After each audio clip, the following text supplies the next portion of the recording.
Souvent, on parle de l'ombre et de la lumière. Alors forcément, si on est dans l'ombre et la lumière, on est encore dans la dualité. On est encore dans un monde polarisé.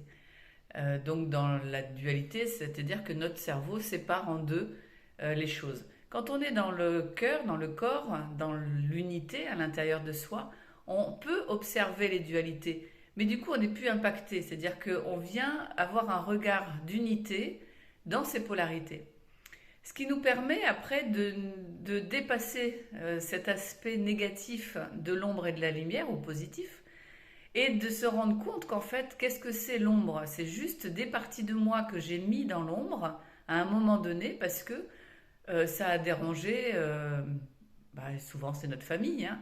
C'est-à-dire que quand on est trop joyeux, trop lumineux, alors que nos parents sont en train de vivre un deuil ou qu'ils ont des difficultés personnelles, on s'est senti à un moment donné, soit par une engueulade qu'on a eue de nos parents, ou une claque, ou quelque chose qui s'est passé, on s'est dit, oh là là là là, ça c'est pas bien, je ne dois pas être gaie, je ne dois pas être lumineuse, je ne dois pas être vivante, je ferme ma lumière et j'enfuis en fait des parts de moi.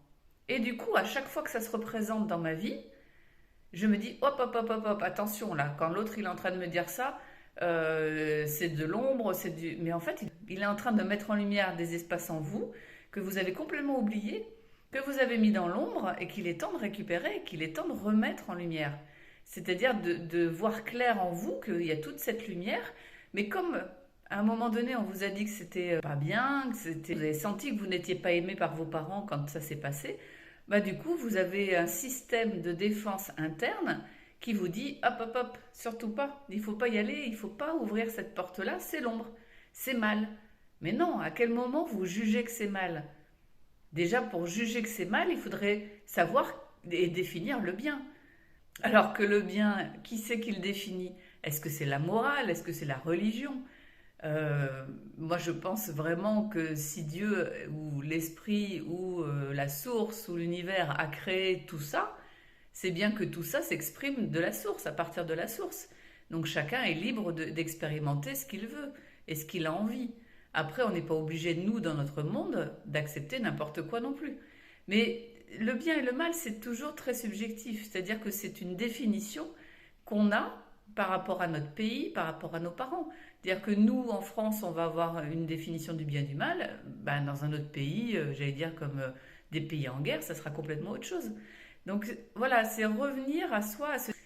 Et du coup, s'il n'y a pas de bien, il n'y a pas de mal, il y a juste ce que je suis dans mon unité ou dans mes polarités, donc ce que j'ai ressenti de bien de mes parents ou de mal, parce que si je ne faisais pas ce qu'ils voulaient, bah, c'était mal. Voilà, moi j'en ai déduit en fait ça.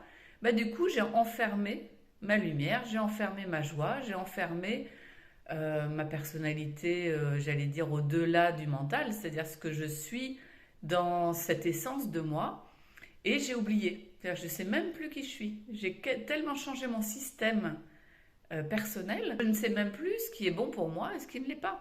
Et en plus, ce qui était bon pour moi, petite fille, et ce qu'il est aujourd'hui, c'est très différent. Donc c'est important de revenir au temps zéro, remettre à plat en fait les définitions de ce qu'on a de nous, pour définir qu'est-ce qu'aujourd'hui j'ai envie, qu'est-ce que j'ai plus envie, qui je suis, est-ce que j'ai bien réintégré ma lumière, est-ce que je peux aller dépasser mes peurs, mes croyances de ne pas être aimée si je redeviens moi-même, et du coup faire ce chemin d'expérience qui va m'amener vers moi et vers, j'allais dire, vers cette vérité personnelle, puisque chacun a sa propre vérité, on est tous et toutes différents, et c'est cette unité qui crée cette harmonique universelle. Donc voilà, moi j'avais envie de vous amener à réfléchir un petit peu là-dessus pour dépasser le bien, le mal, l'ombre et la lumière, parce que dans le spirituel, c'est énorme comme ça dévie et comme on redévie, j'allais dire, dans ce milieu vers des choses encore très polarisées, où quand on est dans des sphères de haute fréquence, c'est forcément bien. Et quand on est dans des sphères de basse fréquence, c'est forcément pas bien. Alors qu'est-ce qu'on appelle haut et bas? Ne pas mélanger avec la densité. Quand on est sur de la densité ou quand on est dans du subtil, il peut y avoir des densités très lumineuses et des subtilités très sombres si on est encore dans des plans polarisés, donc duels. Donc voilà, je vous invite à prendre du recul aussi sur ce que vous entendez, sur ce que dans le spirituel, on vient nous inculquer aussi parfois dans des vérités qui n'appartiennent qu'à des gens qui ont cette croyance-là. Mais on le sait quand même par notre passé que quand on inculque des croyances, c'est quand même pour prendre le pouvoir, hein. Et donc on est encore dans la dualité, on revient sur ces guerres de religion et ces guerres de l'ombre et de la lumière. Donc s'il y a guerre, c'est qu'on n'est toujours pas en paix avec soi et qu'on n'a toujours pas touché à cette unité. J'avais envie de vous partager ce point de vue et de vous dire, restez vraiment dans ce que vous ressentez et pas sur les croyances parce que les croyances du coup sont énormes, il y a pléthore de possibles par rapport à ce que chacun a défini de bien et de mal.